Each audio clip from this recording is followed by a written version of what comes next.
Bonjour, je m'appelle Jacqueline Alaba Prébandier et je suis lectrice ici à la Robert Walser Sculpture. Je suis lectrice, pas ici sur la plateforme ou dans le forum, non, mais en bas, au pied de la sculpture, parce que c'est là qu'a lieu la lecture convaincante. La lecture convaincante, c'est 12 heures de lecture par jour, ça veut dire 12 lecteurs qui s'échelonnent chacun une heure. En tout, j'ai calculé, on va faire 1032 heures de lecture.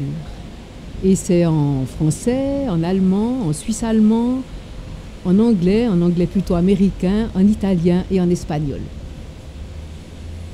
Ces lectures convaincantes, pour moi, c'est un peu comme le fil rouge.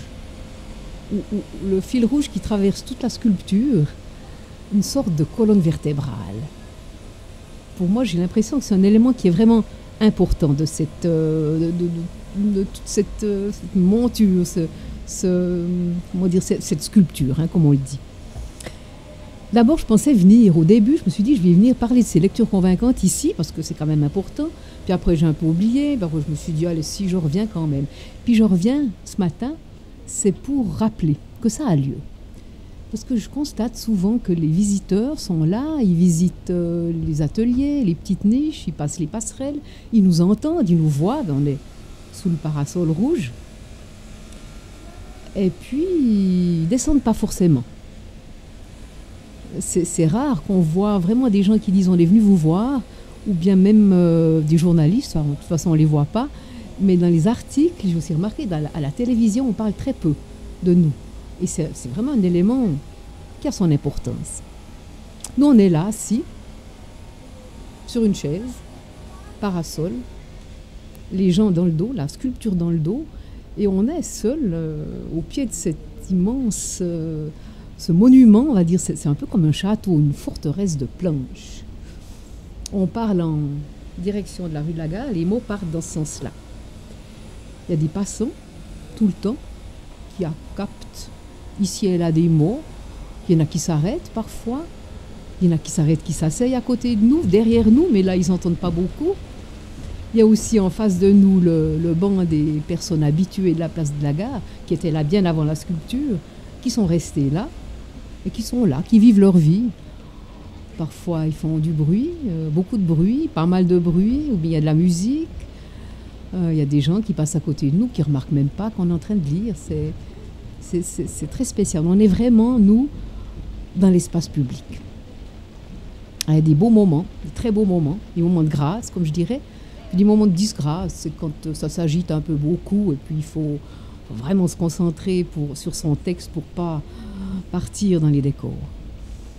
Et puis, ici, j'avais envie de partager un moment de grâce qui a eu lieu au mois de juillet. C'est un dimanche après-midi en juillet où il pleuvait. Mais il pleuvait tout doucement. Un après-midi, il n'y avait presque personne. Et puis, par hasard, oui, c'est toujours le hasard, je lisais ça, Retour dans la neige, et je suis arrivée à l'histoire qui s'intitule Au bord du lac. Alors, il faut s'imaginer ça, assise sous le parasol, sous la pluie, c'est tout calme, on est sur la place de la Gare, et le texte s'intitule Au bord du lac. C'est un texte qui est court, il fait un peu plus qu'une page, je vais le lire.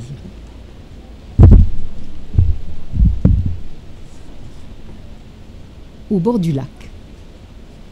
Un soir, après le repas, j'allais encore en hâte au bord du lac, drapé de je ne sais plus très bien quelle mélancolie pluvieuse et sombre. Je m'assis sur un banc, sous les branches dégagées d'un saule, et ainsi, m'abandonnant à des pensées vagues, je voulus m'imaginer que je n'étais nulle part. Une philosophie qui me procura un bien-être étrange et délicieux. L'image de la tristesse sur le lac, sous la pluie, était magnifique. Dans son eau chaude et grise, tombait une pluie minutieuse et pour ainsi dire prudente. Mon vieux père, avec ses cheveux blancs, m'apparut en pensée, ce qui fit de moi un enfant timide et insignifiant. et le portrait de ma mère se mêla au doux et paisible murmure et à la caresse des vagues. Avec l'étendue du lac, qui me regardait comme je le faisais moi-même, je découvris l'enfance qui me considérait elle aussi comme avec de beaux yeux limpides et bons. Tantôt j'oubliais tout à fait où je me trouvais, tantôt je le savais de nouveau. Quelques promeneurs silencieux allaient et venaient tranquillement sur la rive. 2 jeunes ouvrières s'assirent sur le banc voisin et commencèrent à bavarder. Et là-bas sur l'eau, là-bas, sur le lac bien-aimé, où les larmes douces et sereines coulaient paisiblement, des amateurs de navigation voguaient encore dans des bateaux, des barques, le parapluie ouvert au-dessus de leur tête. Une image qui me fit rêver que j'étais en Chine ou au Japon ou dans un autre pays de poésie et de rêve. Il pleuvait si gentiment et si tendrement dans l'eau et il faisait si sombre. Toutes les pensées sommeillaient, puis toutes les pensées étaient de nouveau en éveil. Un vapeur sortit sur le lac. Ses lumières scintillaient à merveille dans l'eau lisse et gris-argent du lac qui portait ce beau bateau comme s'il éprouvait de la joie à cette apparition féerique. La nuit tomba peu après, et avec elle, l'aimable invitation à se lever du banc sous les arbres, à s'éloigner de la rive et à prendre le chemin du retour.